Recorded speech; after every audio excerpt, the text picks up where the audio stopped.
आला कमान की high level meeting के बाद तय हो गया नाम। योगी के नाम का सीधा दिल्ली से आ गया संदेश। यूपी के बाद अब राजस्थान में चलेगा बाबा का बुलडोजर। शपथ से पहले योगी ने किया बहुत बड़ा ऐलान। बाबा बालकनाथ के नाम पर लग गई मुहर। दिल्ली से आ गया संदेश। उधर पाकिस्तान में मचने लगी भगदड़। जिसका इंतजार पूरा देश कर रहा था वो आदेश सीधा दिल्ली से आ गया है। मोदी शाह ने खुद उस नाम पर मुहर लगाई है, लेकिन एक गलती की वजह से बीजेपी के अंदर ही सबसे बड़ा तूफान आने वाला है।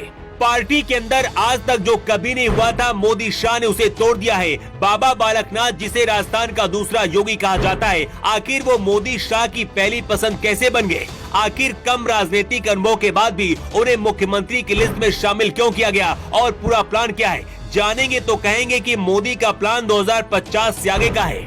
जैसे ही राजस्थान में पता चला कि दूसरा योगी राजस्थान का मुख्यमंत्री बनने जा रहा है, पाकिस्तान तक हड़कंप मच गया है। योगी आदित्यनाथ जिस तरह से माफिया और कट्टर मुस्लिमों पर बुलडोजर चलाते हैं, वैसा ही बयान अब बाबा बालकनाथ का सोशल मीडिया पर वायरल होने लगा है।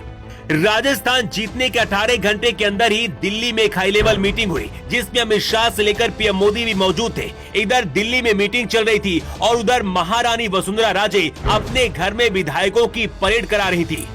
वसुंधरा राजे वो नेता हैं जो हमेशा दिल्ली हाईकमान से टकराई हैं। अपने इशारे पर पार्टी को राजस्थान में चलाती रही हैं, लेकिन इस बार कुछ बहुत बड़ा होने वाला है जो अब तक कभी नहीं हुआ था।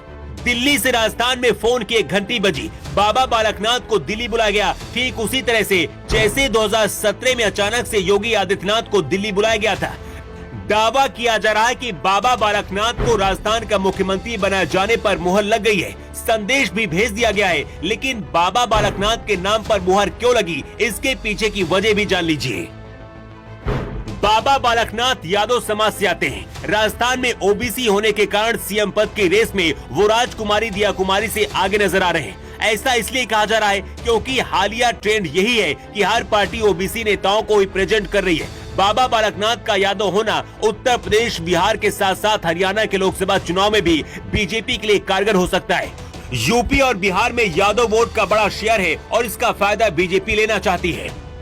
राजस्थान विधानसभा चुनाव में कन्हैयालाल मर्डर केस को बीजेपी ने मुद्दा बनाया। हिंदुत्व के मुद्दे पर भी बाबा बालकनाथ को आगे करने पर बीजेपी को आगामी लोकसभा चुनाव में इसका फायदा मिल सकता है।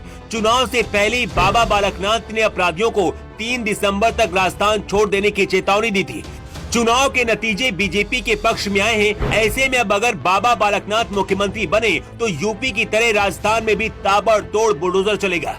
योगी आदित्यनाथ हमेशा यूपी से पाकिस्तान के खिलाफ बोलते रहते हैं। राजस्थान की बॉर्डर पाकिस्तान से मिलती है। ऐसे में पाकिस्तान से होने वाली आतंकी घुसपैठ का परमानेंट इंतजाम जरूर होगा, क्योंकि यूपी और राजस्थान दोनों जगहों पर योगी की सरकार होगी। एक जगह आदित्यनाथ योगी और दूसरी जगह बाबा बालकनाथ योगी। इससे बीजेपी देश के अंदर हिंदुत्ववादी छवि को दिखाएंगे। लोगों के अंदर भारत को हिंदू देश बनाने का भी संदेश जाएगा और इसका फायदा 2024 के चुनाव में भी बीजेपी को मिलेगा। अभी तक राजस्थान में महारानी वसुंधरा राजे बीजेपी के अंदर सबसे बड़ी नेता रही हैं, लेकिन इस बार मोदी के चेहरे पर चुनाव लड़ा गया। बीजेपी वसुंधरा राजे को साइडलाइन करना चाहती है, लेकिन महारानी वसुंधरा राजे के पास अभी भी बहुत बड़ा जनाधार है। बीजेपी हाईकमान अभी भी वसुंधरा राजे को मनाने में लगा हुआ है, क्योंकि अगर वसुंधरा राजे ने बगावत कर दी तो 2024 के चुनाव में बीजेपी के लिए मुसीबत खड़ी हो सकती है। वैसे आपके हिसाब से राजस्थान में मुख्यमंत्री किसे बनना चाहिए और आपकी पहली पसंद कौन है? कमेंट करके अपनी राय जरूर दें। Bureau report.